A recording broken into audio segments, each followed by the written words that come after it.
Bonjour à toutes et à tous. Nous allons donc avoir une session, j'ai le plaisir de modérer, sur regard croisé neurologue-cardiologue sur l'accident vasculaire cérébral embolique.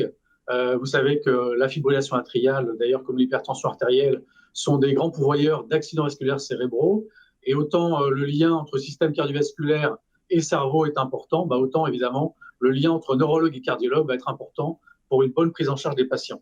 Nous avons donc le plaisir d'avoir deux orateurs aujourd'hui, donc le docteur Yannick Begeot qui va nous parler de l'accident vasculaire cérébral cryptogénique et ses définitions, et puis le docteur Pierre Mondoli qui nous parlera de la place du moniteur ECG implantable dans la détection de la fibrillation atriale dans ce contexte. Je vais donc tout de suite passer la parole au professeur Yannick Begeot qui va nous parler de l'accident vasculaire cérébral cryptogénique, comment profiler les patients, la définition de l'accident vasculaire cérébral embolique de source indéterminée, et puis peut-être la pertinence de ces définitions avec les résultats des dernières études. Merci et à vous.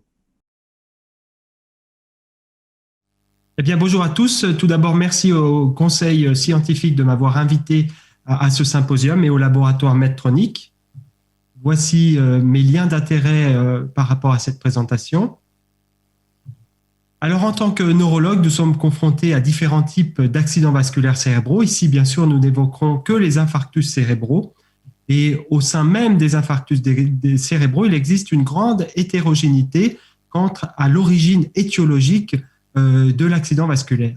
Et ainsi, on utilise la plupart du temps la classification TOST qui regroupe ces différentes causes en 4 domaines. Tout d'abord, les causes liées à un athérome des grosses artères, défini par une sténose de plus de 50% d'une artère extra- ou intracrânienne, ou une occlusion d'origine athéromateuse, les causes cardio-emboliques que vous connaissez certainement mieux que moi, la maladie des petits vaisseaux cérébraux, qui sont des causes très spécifiques responsables de lacunes cérébrales, et les autres causes type dissection, type vascularite. Malheureusement, en utilisant cette classification TOST, il reste 20 à 40% des patients présentant un infarctus cérébral que l'on n'arrive pas à classer dans une de ces 4 catégories. Ces patients sont considérés comme ayant des AVC dits cryptogéniques, soit parce que le bilan n'a pas été réalisé de manière complète, soit parce que malgré un bilan complet, on ne retrouve pas la cause possiblement classée dans ces 4 catégories. De là est émergé un concept qui est le concept d'ESUS pour Embolic Stroke of Undetermined Source, qui consiste à dire que ces patients pour lesquels on n'arrive pas à classer dans l'une des 4 catégories présentent en fait un AVC dont l'origine est une source embolique qui n'a pas été déterminée. Le mérite de cette classification est d'avoir déterminé un ensemble d'examens complémentaires à réaliser de manière à pouvoir être exhaustif dans l'exploration des patients. Mais l'inconvénient, comme vous le voyez sur la colonne de droite, c'est qu'au sein de ces patients, il existe une très grande hétérogénéité avec de multiples causes emboliques potentielles, la plus fréquente étant sans doute la fibrillation atriale paroxystique. Alors, le diagnostic étiologique d'un infarctus cérébral, selon le concept ESUS, doit comporter bien sûr une imagerie du cerveau, du parenchyme, en l'occurrence une IRM qui est beaucoup plus performante que le scanner, une imagerie vasculaire, des vaisseaux extra mais également intracrâniens, un enregistrement du rythme cardiaque. Il est recommandé au moins un ECG et un Holter ECG de plus de 24 heures, mais vous voyez ici déjà la limite quant à l'utilisation de la durée de cet enregistrement, puisque dans le concept ESUS, uniquement supérieur ou égal à 24 heures sans définir de durée supérieure minimale. Une exploration morphologique cardiaque par une échographie transthoracique, plus ou moins associée à une échographie transœsophagienne, mais là aussi, il manque de précision dans ce concept, et un bilan biologique considérant surtout les facteurs de risque vasculaire. Alors, face à ces patients qui présentent un ESUS, le clinicien a 2 stratégies thérapeutiques. La première stratégie consisterait à se dire finalement, au sein de ces patients ESUS, une grande proportion ont sans doute une fibrillation atriale et on pourrait appliquer la stratégie qui consisterait à leur administrer un anticoagulant oral, en l'occurrence un anticoagulant oral direct, parce qu'on sait que ce traitement est efficace sur la réduction du risque d'événements cérébraux emboliques en cas de fibrillation atriale et dont on sait par les études que le risque hémorragique semble assez acceptable. La deuxième stratégie consisterait à dire qu'il faut aller davantage cibler la cause sous-jacente et de manière à pouvoir offrir une médecine personnalisée avec un traitement le plus adapté possible. Plusieurs essais thérapeutiques ont été publiés au cours de ces dernières années utilisant cette stratégie de l'anticoagulation par un anticoagulant oral direct chez les patients présentant un ESUS plutôt que l'utilisation de l'aspirine qui est le traitement actuellement recommandé. 2 études ont déjà été publiées, l'étude Navigate ESUS qui utilisait le rivaroxaban comparé à l'aspirine et l'étude Respect ESUS qui utilisait le dabigatran comparé à l'aspirine. Concernant l'étude Navigate ESUS, cette étude a inclus 7200 patients et en fait a été arrêtée de manière prématurée. Elle comparait le rivaroxaban 15 mg à l'aspirine 100 mg sur le critère principal de jugement qui était le premier événement récidivant d'infarctus cérébral ou d'hémorragie cérébrale ou d'embolie systémique et le critère de sécurité était les saignements majeurs. Cette étude a été arrêtée prématurément parce qu'il existait un surrisque hémorragique, il s'agit de la figure de droite, chez les patients traités par rivaroxaban comparé au traitement par aspirine.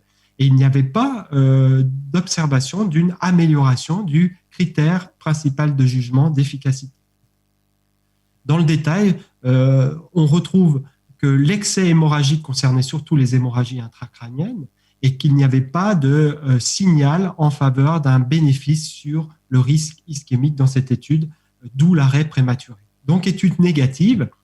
À côté de cette étude, l'étude Respect ESUS, qui elle est allée jusqu'à son terme, comparait l'aspirine au dabigatran à la dose de 150 mg matin et soir ou 110 mg matin et soir en cas d'âge supérieur à 75 ans ou de clairance de la créate entre 30 et 50 ml par minute. Cette étude était également négative, absence d'efficacité significative dans le groupe dabigatran versus aspirine, sans qu'il n'y ait d'observation d'un risque hémorragique significativement augmenté. Et dans le détail, on retrouve quelques tendances en faveur peut-être d'un bénéfice sur les événements ischémiques, mais loin de la significativité et pas d'excès hémorragique. Alors, pourquoi ces résultats négatifs? Sans doute parce qu'au sein des ESUS, il y a des patients très hétérogènes. Si on regarde ces 2 patients, par exemple, qui ont le même tableau clinique, vous voyez clairement que l'un présente vraisemblablement pas de maladie athéromateuse, alors que l'autre a clairement une maladie athéromateuse carotidienne, bien que tous les 2 soient classés ESUS, puisqu'il n'y avait pas de sténose de plus de 50% observée chez le patient numéro 2. De même, chez ces 2 patients, où l'un présente une pathologie de l'arc aortique athéromateuse et l'autre pas. Si on regarde dans le détail les résultats de l'étude Respect ESUS, 2 sous-groupes semblaient se distinguer même si les tests d'interaction étaient non significatifs. Le groupe des sujets de plus de 75 ans et le groupe qui recevait 110 mg, qui sont sans doute la plupart des patients de plus de 75 ans. Dans ces 2 groupes, on observait une tendance à une supériorité du dabigatran versus aspirine, mais là encore, les tests d'interaction étaient négatifs. Il y a, pour finir, 2 études en cours utilisant l'apixaban chez des patients présentant un ESUS, mais dont on a ciblé les caractéristiques de manière à pouvoir regrouper des patients qui sont à haut risque d'avoir une fibrillation atriale, caractéristiques définies par des critères morphologiques d'échocardiographie, par des critères électriques et par des critères biologiques. Ainsi, pour finir, en conclusion, les infarctus cérébraux sont une pathologie hétérogène. On a un besoin clairement de mieux caractériser les causes sous-jacentes plutôt que regrouper des patients dans un concept ou un construit qu'on appellerait ESUS, de manière à adapter une médecine personnalisée, d'où l'intérêt d'une recherche active de la fibrillation atriale qui fera l'objet de la prochaine présentation. Je vous remercie pour votre attention. Merci beaucoup, Yannick, pour cette présentation extrêmement claire et informative. Vous avez bien montré les différentes situations, les différentes définitions, notamment de l'AVC cryptogénique et de cette notion d'ESUS. Alors, ma première question, ça serait finalement, avec les résultats des essais Navigate que vous avez montrés et les autres essais, est-ce que cette notion d'ESUS, elle va persister finalement? Est-ce qu'on en parlera encore dans quelques années? Ou est-ce qu'elle va montrer son échec finalement avec l'échec d'un traitement anticoagulant directement sans détecter une cause précise à ces AVC emboliques?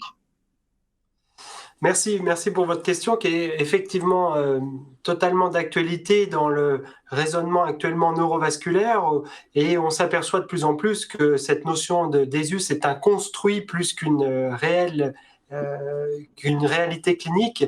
Et effectivement, les essais thérapeutiques récents sur les ESUS, que ce soit Respect-ESUS ou Navigate-ESUS, montrent très clairement qu'on a un besoin de phénotypage de nos infarctus cérébraux, ce qui n'est pas suffisamment réalisé et qui nécessite effectivement la collaboration cardio-neuro, notamment pour la recherche de la fibrillation atriale, plutôt que vouloir traiter une fibrillation qui n'existerait pas.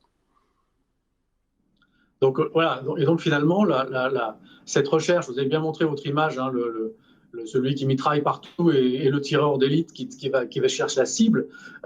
Finalement, on reste à cette pratique et on va chercher vraiment, avec cette recherche acharnée, longue, on va en parler après avec le docteur Mondoli, mais on reste finalement à cette relation avec le cardiologue qui va chercher l'arythmie avec différents moyens. Donc dans votre pratique maintenant, comment vous êtes organisé avec le service de cardiologie à Dijon?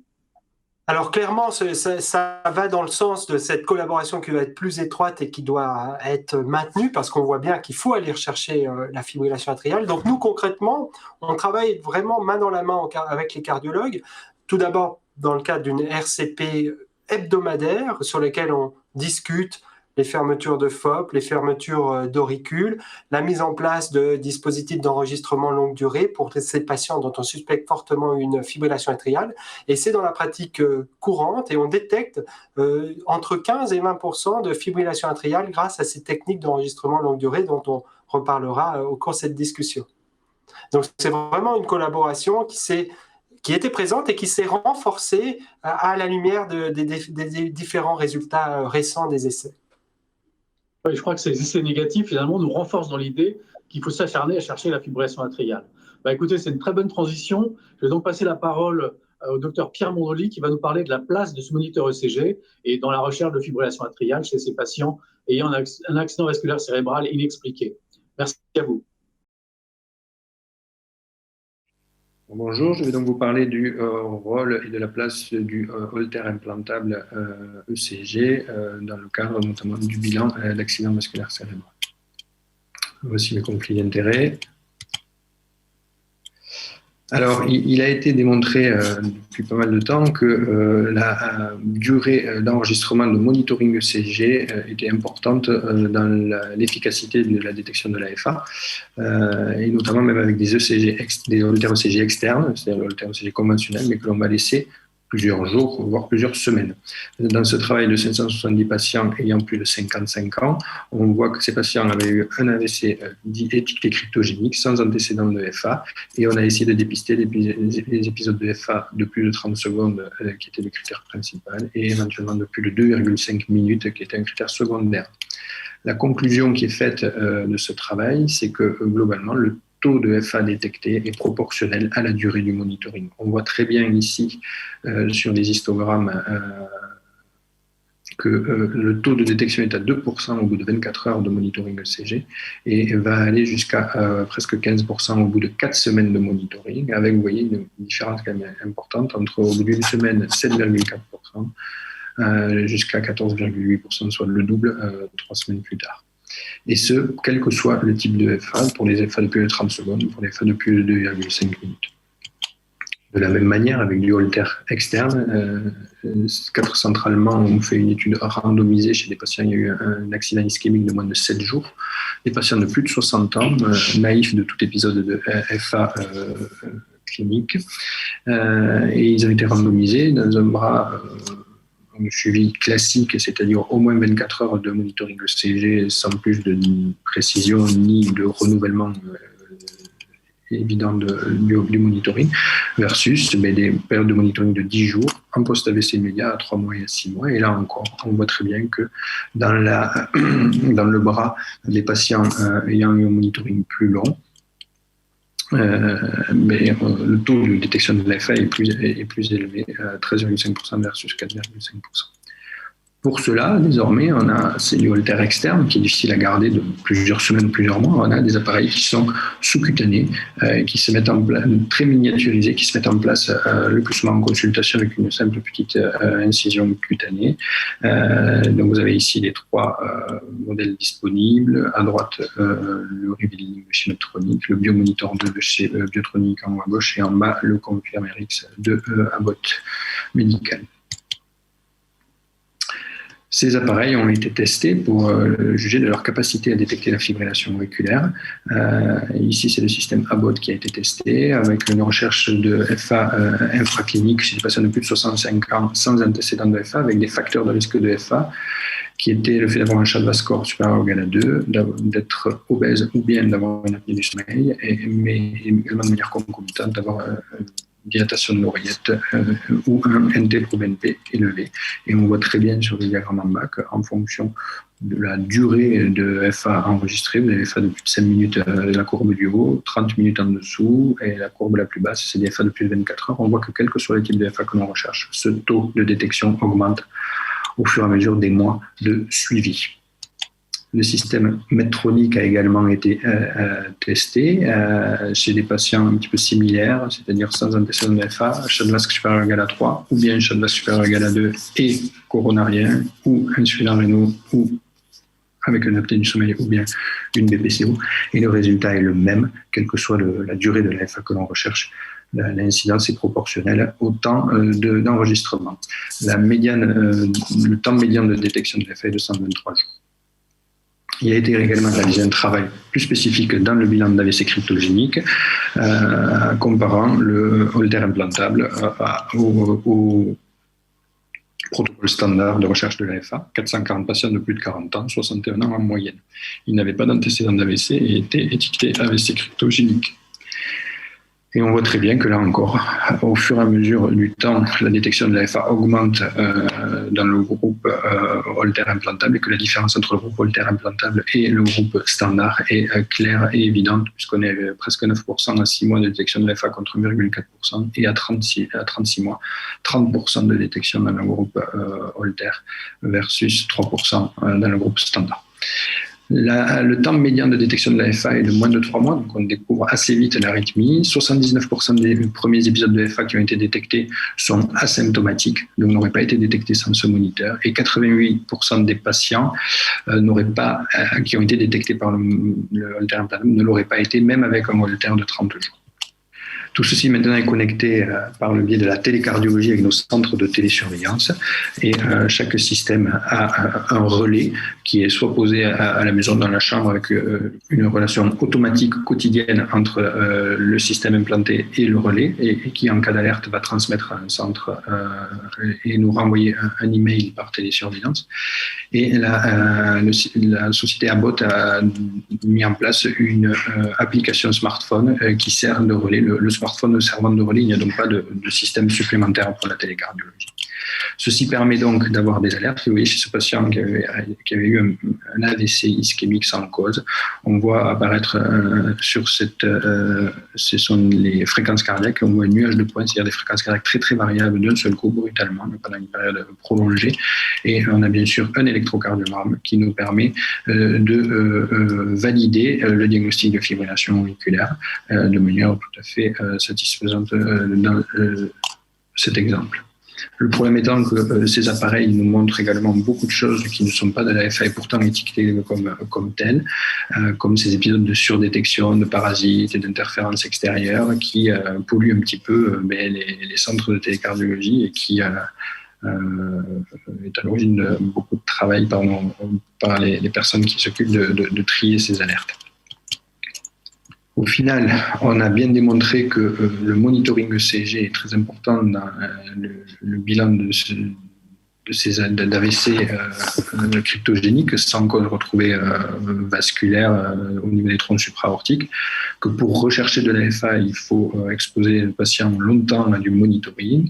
Le Holter implantable a vraiment une place importante désormais dans ce bilan d'AVC, et le suivi à distance permet de dépister de manière la plus précoce possible les récidives de FA pour mettre en place un traitement adéquat et éviter une récidive chez ces patients. Je vous remercie pour votre attention. Merci beaucoup, Pierre, pour cette présentation extrêmement claire, avec les résultats scientifiques qui correspondent à l'utilisation de ce moniteur ECG. Donc, comment vous êtes organisé dans votre pratique? Là, vous avez bien montré aussi l'intérêt de la télécardiologie, mais aussi les limites avec les artefacts. Et c'est vrai que c'est très fastidieux, ce traitement de signal. Comment vous êtes organisé en pratique dans votre service pour recevoir les patients? Enfin, le flux de patients, comment vous le gérez finalement avec le service de neurologie et les services de neurologie avec qui vous travaillez? Alors on a une problématique qui est très locale, c'est qu'on n'est pas au même endroit. C'est-à-dire qu'il y a la neurologie est à un bout de la ville et la cardiologie à l'autre. Mais on collabore beaucoup, un petit peu comme à Dijon, c'est-à-dire qu'on a des RCP. Alors nous, c'est pas hebdomadaire, c'est on va dire mensuel, où on parle des fermetures d'auricules de FOP. Pour les holtères implantables, globalement, à partir du moment où les neurologues ont fini leur bilan, qu'ils pensent qu'ils n'ont pas de cause et qu'il faut chercher la FA, ils nous les envoient directement.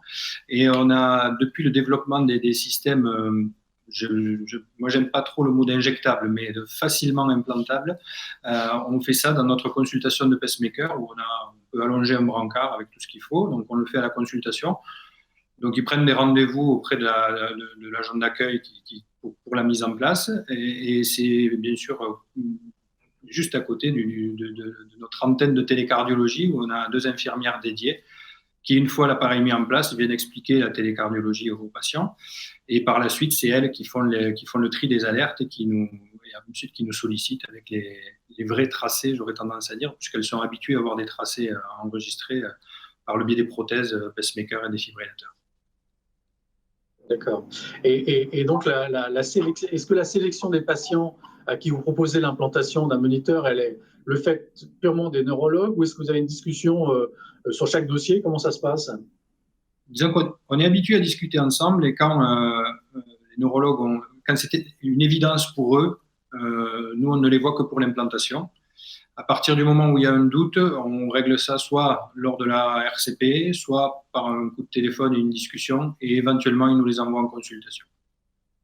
Ok, merci beaucoup. On va maintenant passer à une discussion ensemble, puisque la session, c'est quand même regard croisé neurologue-cardiologue. On va essayer de se croiser encore un peu plus. Merci à vous deux. Donc, moi, j'aurais aimé qu'on parle pendant cette discussion déjà de la notion de cardiomyopathie atriale, parce que finalement, on a l'impression que la jonction entre l'AVC embolique, l'AFA, on a l'impression qu'il y a le chaînon manquant, ça sera peut-être la cardiopathie atriale, et peut-être que les us, justement, c'est une notion construite, mais qui finalement ne serait pas adaptée probablement à ce qui se passe. Donc, qu'est-ce que vous en pensez tous les deux de cette notion? Il faut commencer par d'un point de vue, alors moi je ne suis pas un spécialiste de la cardiopathie atriale, bien sûr, ça reste vraiment une pathologie de cardiologue, mais je suis, on peut dire, plutôt spécialiste de ses conséquences. Et effectivement, je pense que de se limiter à la détection d'éléments rythmiques pour définir une pathologie sous-jacente qui serait cardio-embolique et probablement une restriction qui explique qu'une partie des AVC ischémiques reste de cause indéterminée. C'est simplement parce qu'on n'arrive pas, je pense, à enregistrer les passages en FA. Je ne sais pas quelle est l'opinion de Pierre sur ce point par rapport à cette cardiopathie sous-jacente qui ne s'exprimerait pas toujours par un trouble rythmique. Oui, Pierre. Oui, c'est sûr que manifestement, la FA est au premier plan. Après, il y a des choses qu'on ne comprend pas très bien et qu'on ne sait pas bien évaluer. Même pour la FA, on a d'authentiques gens qui ont fait des AVC emboliques et chez qui on va retrouver peut-être 1 an ou 2 après une arythmie. Je ne sais pas trop quelle est l'imputabilité de l'arythmie, ou peut-être ça va être simplement une tachycardie atriale ou des choses comme ça. Donc, je crois que le fait d'avoir ces moniteurs maintenant facilement implantables, qui nous donnent beaucoup d'informations, va nous aider à mieux connaître tout ça. Mais manifestement, après, tout ne se passe pas au moment de la FA. Il y a manifestement la taille de l'auricule, la tonicité de l'auricule, des choses comme ça qui rentrent en compte et que nous, on ne prend probablement pas assez en compte. En tout cas. Mais c'est vrai que je trouve vraiment beaucoup plus confortable désormais ces enregistrements prolongés et faciles d'utilisation, parce qu'il il y a quelques années, clairement, de temps en temps, on s'entendait avec les neurologues en disant « Regarde-moi ces Holter, il y a des extrasystoles partout, on n'a rien de soutenu, mais on ne voit pas trop ce qu'il a pu faire. » Et nous, on a anticoagulé des gens sans arrière-pensée en plus. Mais c'est vrai que ça nous conforte un peu dans tout ça et je pense que ça va nous permettre de mieux connaître, en effet, ces patients dans le futur. Oui, je pense qu'en effet, on n'a pas fini d'apprendre et on a beaucoup de choses encore à apprendre sur la physiopathologie de ces AVC, et notamment le lien entre fibrillation atriale, le lien temporel, le lien dynamique entre FA et AVC. Vous connaissez bien ces études qui ont montré qu'il n'y avait pas toujours un lien temporel. C'est pas toujours ce qu'on apprenait à la fac, la FA, le caillot qui se forme, le caillot qui part et l'AVC. On découle la FA après. Enfin, on le voit bien chez les patients, notamment implantés de pacemaker. Et donc, c'est vrai que l'implantation de ces moniteurs nous permet de mieux connaître l'histoire naturelle chez ces patients, par la détection et aussi par le lien entre les troubles du rythme et la survenue. Donc, c'est sûr. Alors après, comment vous faites tous les deux pour recevoir les résultats? Parce que c'est un sujet aussi qui est pratique, mais on implante assez facilement ces patients-là et je trouve que c'est un grand progrès d'avoir cet outil qui nous permet de détecter la FA de façon très, très radicale et de façon très importante, comme tu l'as bien montré, Pierre, dans ton topo. Et pour obtenir les résultats, transmettre les résultats et prescrire l'anticoagulant. Donc, vous repassez le résultat au neurologue qui, lui, va prescrire l'anticoagulant. Vous voyez le patient directement. Comment ça se passe? Nous, en général, on voit nous-mêmes les patients. Nos infirmières de télésuivi nous alertent quand elles ont un tracé de FA ou en tout cas au moindre doute qu'elles ont sur le tracé. Et à partir de là, on voit un petit peu, on passe un coup de fil au neurologue aussi. Si jamais il est suivi ailleurs, on lui demande de voir son cardiologue ailleurs qu'on contacte. Sinon, on les voit dans les jours qui suivent en consultation parce qu'il faut leur expliquer les anticoagulants, la gestion. Voilà, c'est pas juste une prescription. Okay. Donc, on les voit. À Dijon, c'est un peu le même fonctionnement, c'est-à-dire que dès qu'il y a une FA qui est mise en évidence, le cardiologue prend contact soit avec le médecin traitant, soit avec le patient directement pour mettre en place la thérapeutique. Là où parfois il y a une sollicitation intermédiaire du neurologue, c'est sur ces indications d'anticoagulants qui peuvent être discutables par rapport à un risque hémorragique, notamment cérébral. Mais souvent, la question ne se pose pas parce qu'en amont, si on a été traqué la fibrillation atriale, c'est qu'on pensait que derrière, si on la trouve, on pourrait mettre un anticoagulant. Donc je pense qu'en général, ça pose moins cette problématique, sauf si entre-temps, le patient a eu un événement, par exemple hémorragique, qui là rabat les cartes, on va dire, sur l'indication d'anticoagulation. D'accord. Et donc, par exemple, vous ne demandez pas à recevoir les résultats en neurologie, quoi, de recevoir systématiquement les résultats pour vos patients. Vous laissez les cardiologues gérer après. C'est vrai que la plupart du temps, les patients, il y a plusieurs mois sont écoulés et le risque de transformation hémorragique, on est sorti un peu de la période en général. Enfin, et c'est sûr que, mais bon, par exemple, moi, dans ma pratique, il y a un service de neurologie qui travaille beaucoup sur ce sujet et ils aiment bien revoir le patient et prescrire eux-mêmes le traitement anticoagulant après que je leur ai indiqué la survenue de la FA et puis l'absence de contre-indication au plan cardiologique, enfin bref. Mais c'est vrai que c'est une prescription du neurologue. Donc c'est vrai que ça dépend un peu des pratiques, mais je pense que les deux se valent, parce que finalement, le principal, c'est d'échanger les informations. Mais je vois que vous, c'est plus le cardiologue qui récupère finalement l'information et qui va directement contacter le patient pour prescrire. D'accord, très bien. Oui, alors en général, le patient va être revu en consultation de neurologie de toute façon, mais dans un délai qui fait qu'il ne faut pas attendre la consultation. Et le résultat, on le reçoit également à titre d'information. Et souvent, à ce moment-là, si on a quelque chose, une objection, j'ai envie de dire, à émettre, on peut passer un coup de fil pour dire attention, ce patient, je l'ai revu entre-temps et je pense que c'est une mauvaise idée de l'anticoaguler, etc. Mais nous, on a la chance d'être dans le même établissement avec des dossiers partagés qui fait que les choses sont assez simples. Il est simple d'avoir une information précise sur l'état du patient au moment où on veut l'anticoaguler. Ok, non, mais je pense que c'est très important, c'est ce regard, on parle des regards croisés là, mais la prise en charge conjointe neurologue-cardiologue, je pense qu'elle va du début à la mise en place de la décision, de la mise en place du moniteur, du diagnostic et de la mise en place du traitement, parce que c'est ce qu'on veut quand même à la fin, c'est que le patient soit traité, qu'on n'implante pas juste l'appareil. Et donc je crois que cette communication et ce travail commun est essentiel. Écoutez, merci beaucoup pour avoir communiqué dans cette session qui, je pense, a été très fructueuse. Merci à vous deux et merci à toutes et à tous pour votre attention et à très bientôt. Au revoir.